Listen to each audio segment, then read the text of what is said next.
The 29th UN Climate Summit begins today in Azerbaijan with broad discussions until next Friday, amid uncertainty over the fate of climate action by the US under a second Trump administration.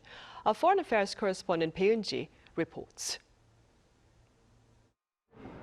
This year, 2024, is on track to be the hottest on record. It could also be the first year to exceed the Paris Agreement threshold, which aims to keep global warming under 1.5 degrees Celsius.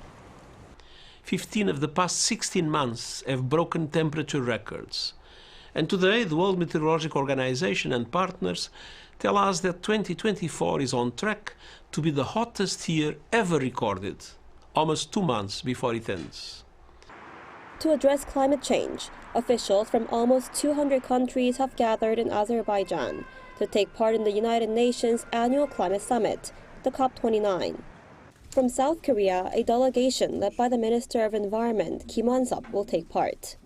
The climate talks come as U.S. President-elect Donald Trump, a so-called climate denier, is set to return to the White House. The New York Times said Trump is preparing to withdraw from the Paris Climate Agreement. He earlier pulled the United States out of the deal during his first term, before Biden rejoined the agreement. The United States will withdraw from the Paris Climate Accord, so we're getting out. But we will start to negotiate, and we will see if we can make a deal that's fair. And if we can, that's great. And if we can't, that's fine. This year's climate meeting is expected to be focused on how much financial support should be given annually to help developing countries cope with climate-related costs.